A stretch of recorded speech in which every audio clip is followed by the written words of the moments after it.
so first thing is, what is gamification? All right, it's a game design elements in a non-game context, such as education. In the classroom, all of our students enjoy playing games, video games, so this is one good way to have engagement in the classroom. The purpose is to make learning more interactive and enjoyable. If the kids are enjoying learning, they're going to get more out of it. So the research on gamification in education, all right, in 2015, there's a study that showed that gamification increased student engagement and motivation to learn. Also in 2016, research by Hamari found that gamified elements can lead to better knowledge retention and improved problem-solving skills. Some of the challenges would be the need to carefully balance game elements to prevent student frustration or loss of focus. Because sometimes when you use games in the classroom, the kids can be more focused on the game than the actual content itself. So Kahoot, who here has used Kahoot before? Okay. Most teachers use Kahoot to help make quizzes, like study guide and stuff, and you also use that as surveys. A benefit for Kahoot, it engages students with interactive content, it provides real-time feedback, and then it's suitable for assessments and review. Like I said before, it's super good for review. So how to make Kahoot? All right, I'm gonna show y'all. All right, so you're going to go ahead and open up your Chromebooks. Then you're going to create a teacher account. I've already made one. This is my Coastal account. We'll do a quick live so y'all can see it live.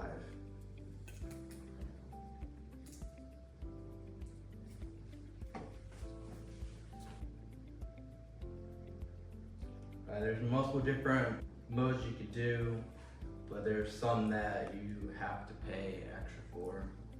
I always stick with classic mode. Quick start. And a pin is going to pop up. So go ahead and enter this into Kahoot.it.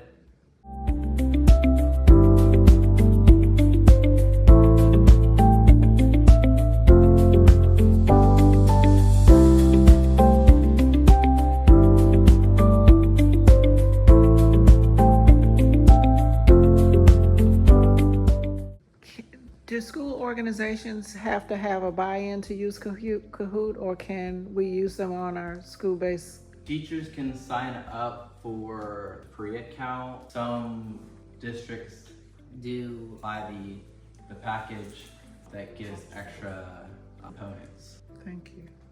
If a student has like an inappropriate name, you could always click on their name, and then they have to come back in with their right name. Start.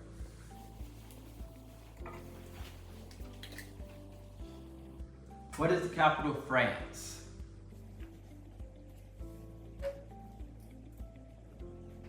Alright, so yes, Paris. Within the class, if there's kids that have got them wrong, that's the time to explain why Paris is the correct answer and the other ones are not. Like Rome is in Italy, and Ottawa and Quebec is in Canada. Good job, DJ. What planet is known as the red planet? Okay, so someone marked Jupiter. All right. Someone named DJ. I'm gonna guess you try to click really fast. Yes, that's exactly what happened. Make sure y'all read it all the way through. So the answer is Mars. Ooh, Question number 3, Ms. Kleitz is our principal. That is true. Question number 4, are you having fun? All right, and the winner is... DJ still won? Oh. Okay, DJ did not. All right. Miss Skirvin. Congrats. I know I belong there. So it appears it gives you more points if you answer first? Yes, so the quicker you click the correct answer, the more points you get. Typically, when I do a Kahoot for my class, it's not 4 questions. It's anywhere between 12 to 20. And I use it as review. And after we do it in class, usually I put it on Google Classroom, and they're able to do it on their own. It seems to be also another opportunity to bring about discourse. Say I picked Jupiter and Jupiter was wrong. It's a good time to ask me why I came up with Jupiter. And Yeah. maybe I could defend my answer. So just wanted Exactly. to bring out discourse in this conversation.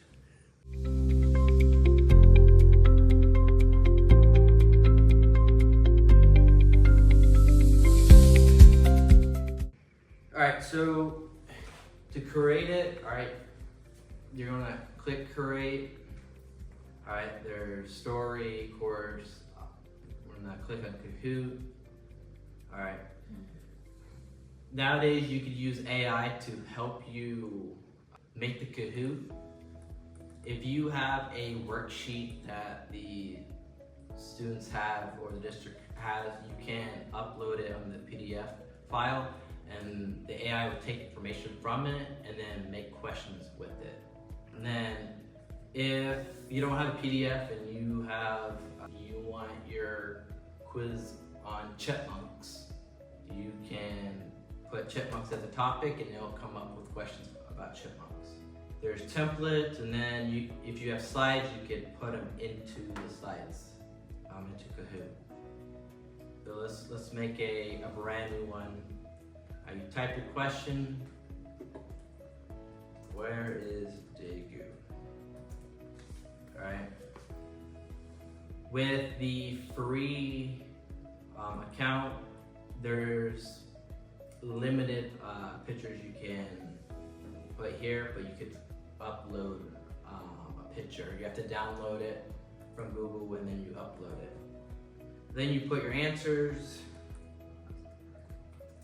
North Korea, South Korea, China,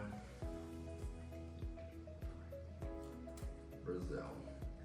And then you just mark which one's right. You could add more answers for the paid.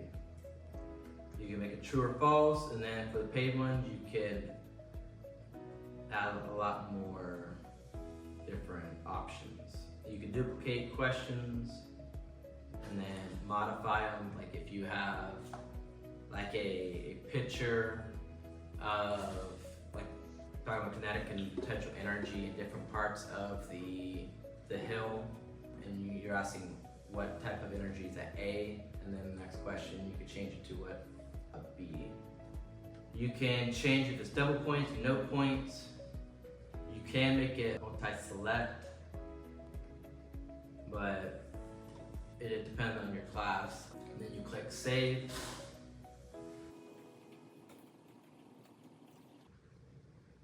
You could write a description, click continue, it saves it, and then you could preview it, you could host it, and then you could also share it with others. So if a teacher in a different school is teaching the same thing as you, and they're going through review just like you could share it with them. Any questions on how to make a Kahoot? All right, so tips for creating effective Kahoots. Make questions short and clear. If you make the questions super long, some of the kids are just gonna stop reading it, and then they're just gonna click randomly. But if there is a, like let's say a test question that has that same link, you can modify your Kahoot time so they can have more time to read it before having to select it. Have multiple different questions. Have an easy question, and then you could also have challenging questions to make them think and apply more. Always add pictures to your Kahoot. If they're just reading, they're gonna get bored. But if you have a picture or a model on there, they're gonna be able to see and potentially help them.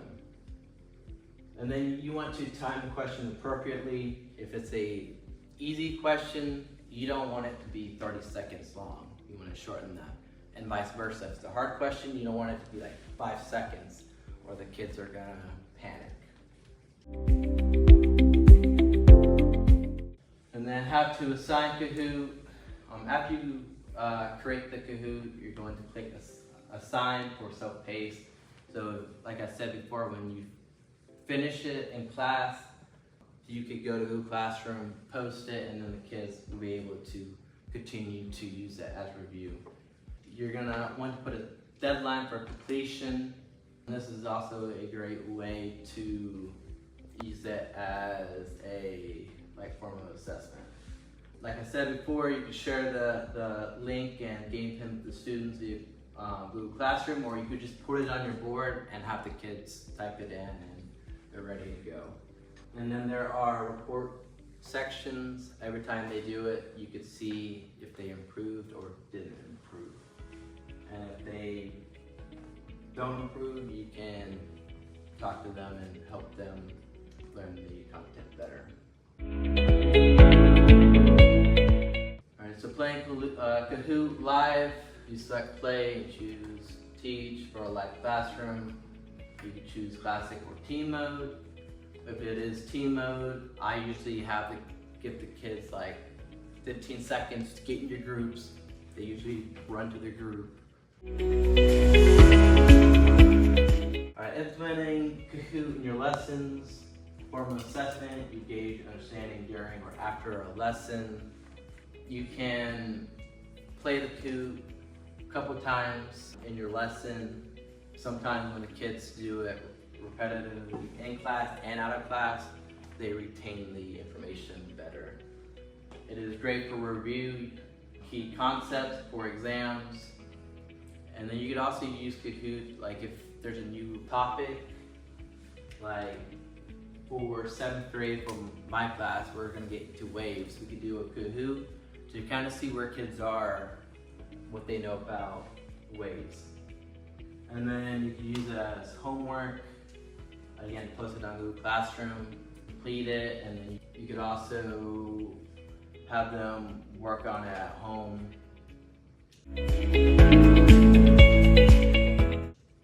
Conclusions and next steps, the summary.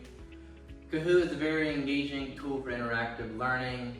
We live in an age of technology, and the kids know technology is easy to create, assign, and implement into lessons. The next step is start by creating a simple Kahoot for your next lesson. So for the next couple minutes, I'll help y'all set up a Kahoot for your class. Any questions?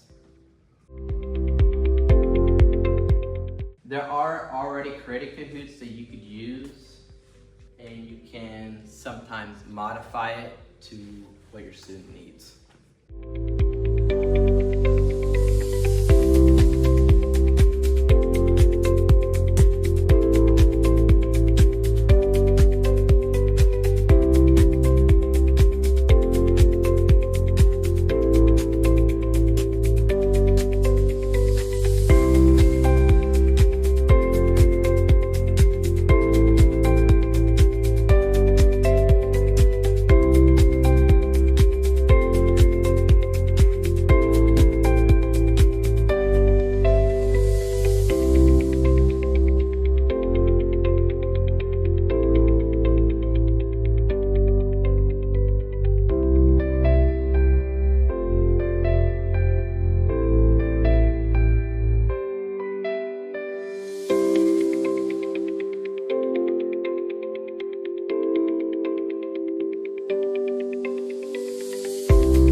exit ticket. If y'all could complete that, for the folks that joined today, I'll send that to y'all.